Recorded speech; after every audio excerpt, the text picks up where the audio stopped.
Tharaka Nithi County lies along the slopes of Mount Kenya in eastern Kenya. It borders Embu County to the southwest, Meru County to the northeast, Kirinyaga and Nyeri counties to the west, and Kitui County to the southeast. The county stretches 2,609 square kilometers. Tharaka Nithi County lies on a semi-arid area. Rainfall averages between 200 and 800 millimeters annually, with temperatures ranging between 11 to 25 degrees Celsius during cold and hot seasons respectively. 400,000 people live here. Tharaka South and North cover an area of 1,569 square kilometers. Agriculture is the main economic activity for people here.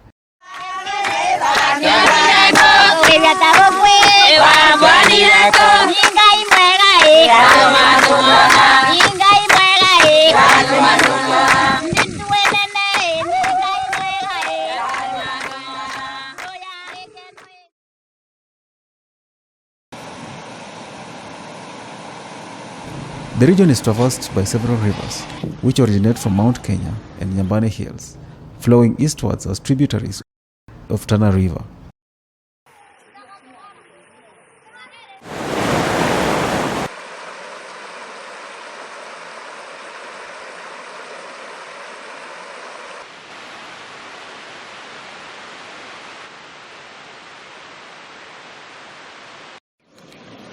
The region comprises of low, hilly, stony and sandy marginal lowlands with a fair forest cover. People here grow millet, sorghum, cowpeas on small scale for domestic consumption and for sale. Some 4,000 smallholder farmers like Veronica Karemi also venture into small-scale horticulture for income.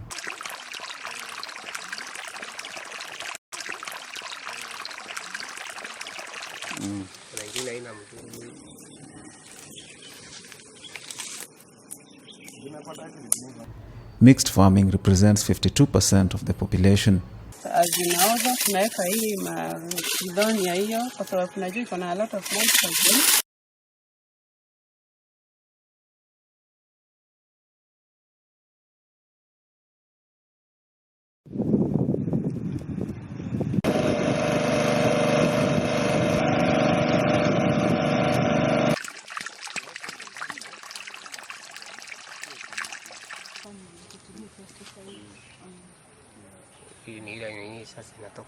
Most people here work hard to make a living.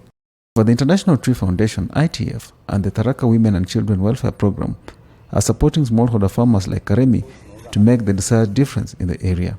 Veronica is thankful to the International Tree Foundation and the Tharaka Women and Children Welfare Program for empowering her with knowledge about fruit trees and equipping her with appropriate tree growing skills. Maembe inanisaidia wakati ninavuna, napata pesa kidogo. Nalipia mama wangu school ako shule. Ama nanunua chakula na nguo. Kwa kikundi nafaidika wakati wa mere go round. Kuna wakati tunapea huyu pesa fulani anajisaidia, tunapea huyu mwingine hivyo mpaka sote tunapata hiyo pesa.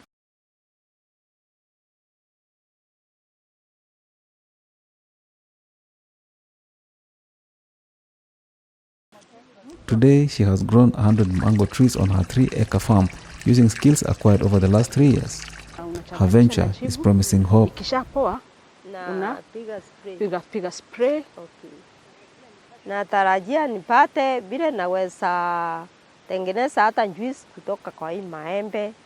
Vile naweza fanya kitu inaweza kunifaidi zaidi. Nataka nijue mambo ya grafting. Na ni maembe gani mzuri ile naweza panda kama huku kwetu kwa jua ili tavumilia jua. The International Tree Foundation, ITF, and partners have been working with low-income households in Tharaka Nithi in identifying high-value indigenous tree seeds and seedlings that respond well to erratic weather and are resistant to pests and diseases.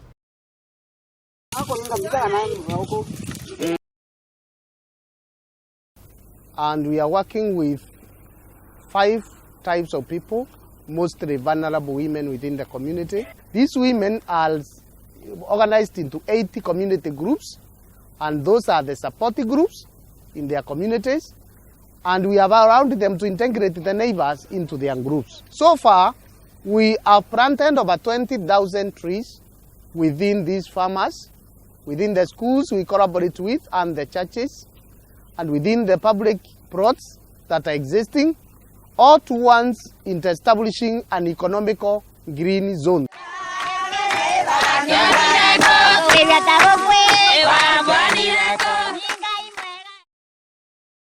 Learning institutions are in the rush too.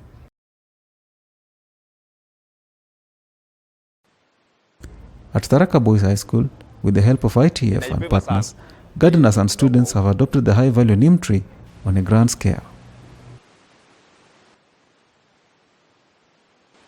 Mimi ni mfanyikazi hapa Tharaka Secondary School na kuanga in charge ya miti, kupanda na pia kufanya pruning. Nasema ni asante sana kwa nyinyi kutusaidia na miti. Ni miti ambayo imetusaidia sana kwa kiburi na hata kusaidia kwa timbers na hata kuzuia upepo kwa sababu kulikuwa na upepo mwingi sana ambao ulichukua roofing za shule, na sababu saa hii miti imekuwa mikubwa, hatuna hiyo incident sana kwa sababu miti imesaidia kumbreak that wind. Pia tunashukuru hawa kwa sababu hata wakati wanafunzi wanakuja kusoma wanaenjoy hiyo kiburi sana, wanakaa hapo na hata mambo yanakuwa mzuri sana.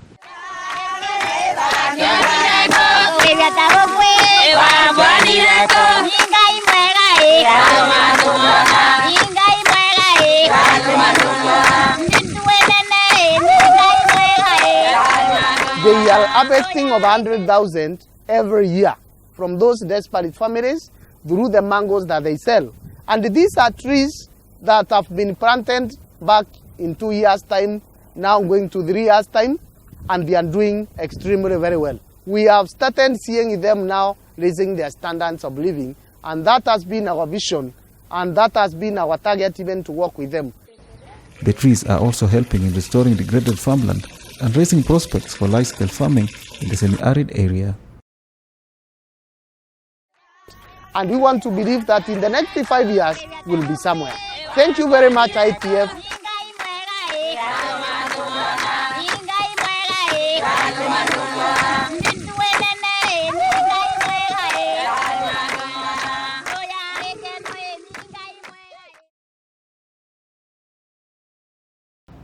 Three kilometers from Veronica's orchard is Kadita River. It is the largest river in the Imenti region and is a revered cultural site for Meru people.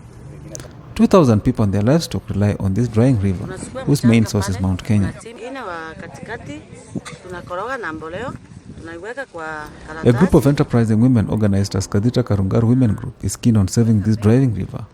Armed with tree growing and landscape restoration skills they have acquired from ITF and the Rural Initiatives Development Program (RIDEP), the women are planting indigenous trees along the river to protect it from drying. The women are raising seedlings for planting along the river and sensitizing communities living and farming along River Kadita to the need to grow more trees in an effort to save the river. Tusapoti sana, faindika na tank, tumefaindika na generator. Saa hii tulikuwa tunasota maji na mgongo, lakini sasa tutakuwa tunaweka kwa tank.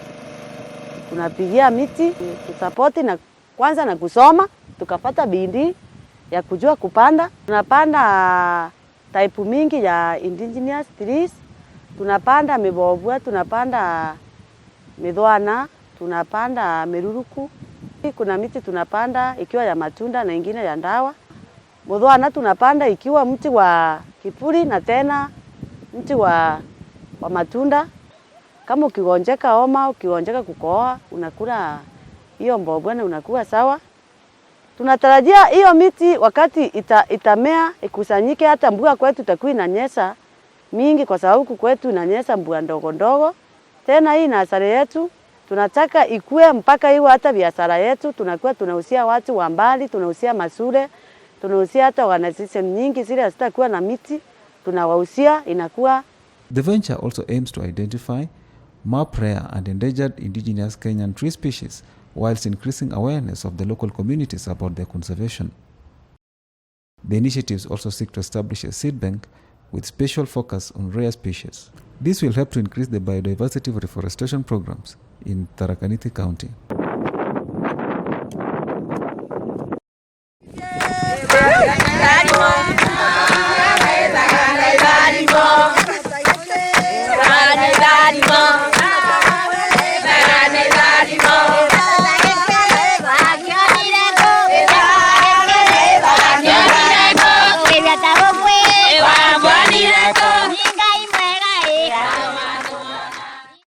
Tharaka hii ilikuwa very mbaya, haikuwa na miti, hatukuwa watu wa kujulikana, lakini kupitia kwa ITF na REDEP walituletea training. Hai personally niliitwa, nikaenda nikatrainiwa management ya nursery, nikajua jinsi ya kupanda miti, jinsi ya kumix udongo kwanza na kujua steps za upandaji wa miti. Nilianzia nursery yangu kwanza, ninayo 1000 which is very life, naendelea vizuri, na kutoka pale nikaenda nikafunza other members wale hawakuweza kuenda kwa ile training ambayo tulikuwa tumetrainiwa na REDEP.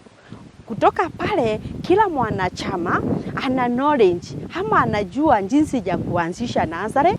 Iko na miche 1000 tukapanda along the river banks ili mto usije ukakauka. Nimepata funzo nikiwa mchanga, na hiyo inanisaidia kuendeleza maisha yangu, kwa maana nikipanda miti yenye inanipatia faida kama vile ya pesa, kama ile miembe tulipewa ya kupanda, in the next 2 years mimi sitakuwa na stress za kulipa school fees, nitakuwa na chunda ile maembe napeleka sokoni, napata pesa hata ya kufaidi familia kikula. Kama mama nitaweza kujikimu kimaisha pia. Si lazima nikae nikitegemea bwanangu, sababu maisha hubadilika. Naweza kuweka akiba yetu kupitia kwa hiyo tree nursery. Grace Katambi is the leading light of this group.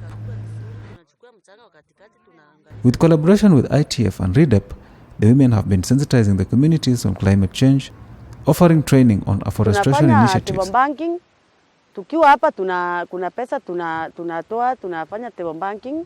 Hata hizo tunaendelea kufanya, tunapeana kama loan mpaka maisha yetu geuke. Nimeona iko na faida sana, kwa sababu mimi nilikuwa nafikiria ile biashara inaweza kuendelea ni kuuza mahindi, mawere au maharagwe.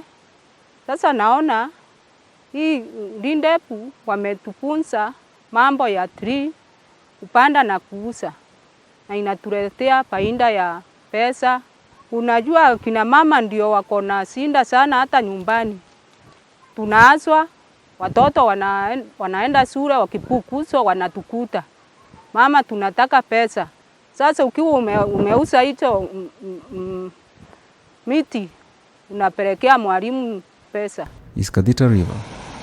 It is the largest river in the Imenti region and is a revered cultural site for the Ameru people. 2,000 people and their livestock rely on this drying river, whose main source is Mount Kenya. Ni vizuri tupande miti along the river, kusaidia hiyo miti, kusaidia kadhita isiwe ina dry ama isikauke.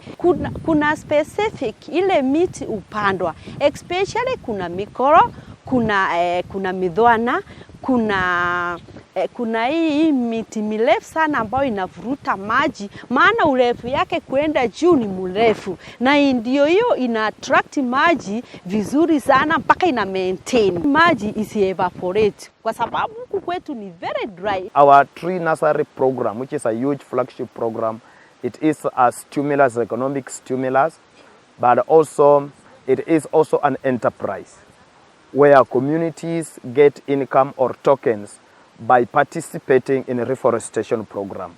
There are 3 entry levels. Communities are able to provide labor for reforestation, where they get income. Communities are able to supply seedlings for reforestation program, where they get income. Communities are involved in the nurturing, maintenance, and sustainability of our sites, where they are engaged as community volunteers to nurture the trees and also add a social fence around the program.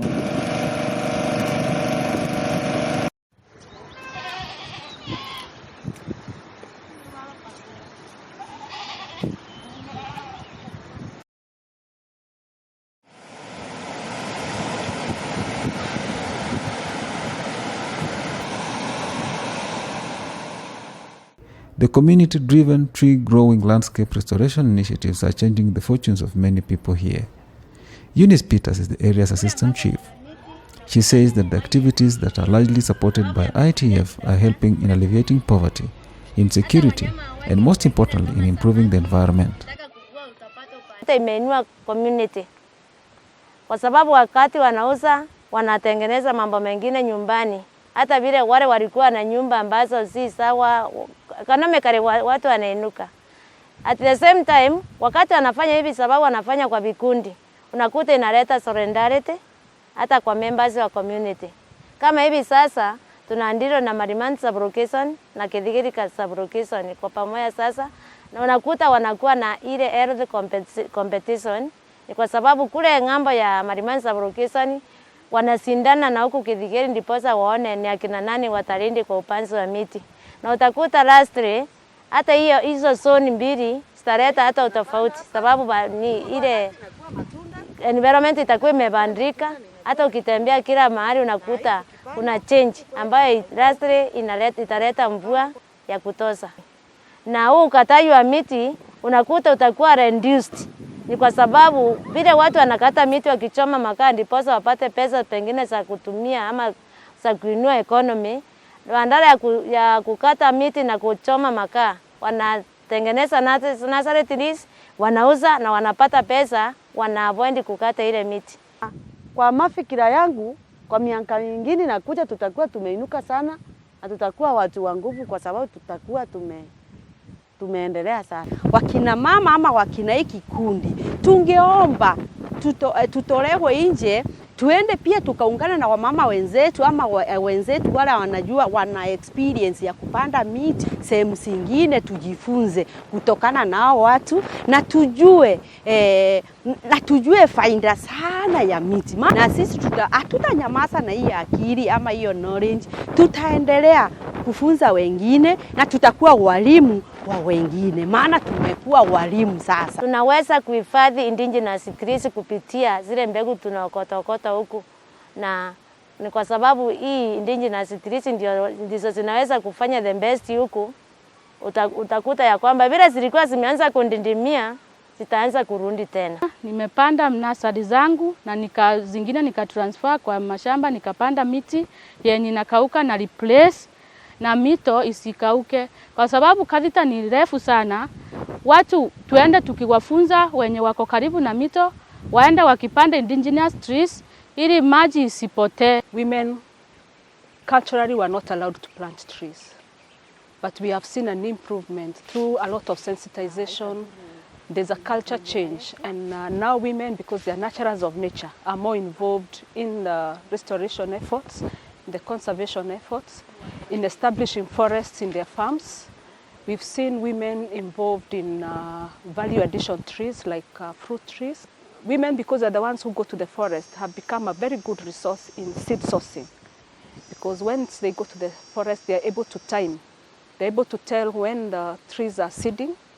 They collect the seeds and they use those seeds to put up the nurseries. And those trees are the native trees, so they will definitely grow and do well and thrive in that particular community, especially in the dryland areas. The fruits grow very fast because of the heat, and they're able to get as an alternative source of income.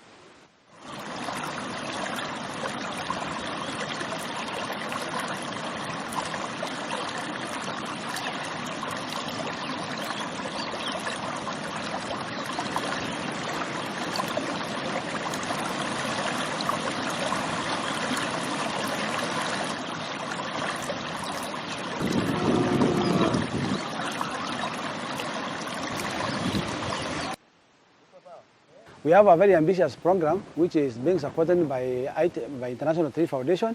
We want to green River Kadita. What is happening? Rivers in Tharaka, they are drying up. The reason, because people have cut trees along the river banks, and there are no trees anymore.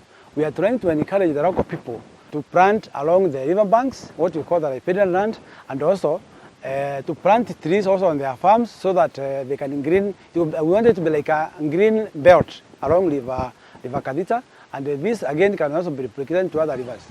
You know, when you restore the ecosystems in a forest, these forests become live, and suddenly the species which were not there, they start thriving very well. Community engagement in conserving natural resources is anticipated to contribute to the restoration of Kenya's drying basins. ITF and its partners are keen to improve on carbon footprint emissions. Trees are a carbon sink, and therefore the number of high-value trees communities will grow on their farms will contribute in terms of increasing the sink and alleviating poverty. Because of the underpinning roles that the forestry play in terms of stabilizing the local climate change effects, but because also in Africa there are the carbon sinks, they sequester carbon from the atmosphere, but also they are vital reservoirs for the local biodiversity. Particularly in Kenya, we have a total of 1,100 species, indigenous species, but out of it, we have 142 that are threatened with extinction. And we intend to ensure that we restore the threatened species in the ecosystems, but also in the landscapes, so that we are able to gain as much benefit as possible.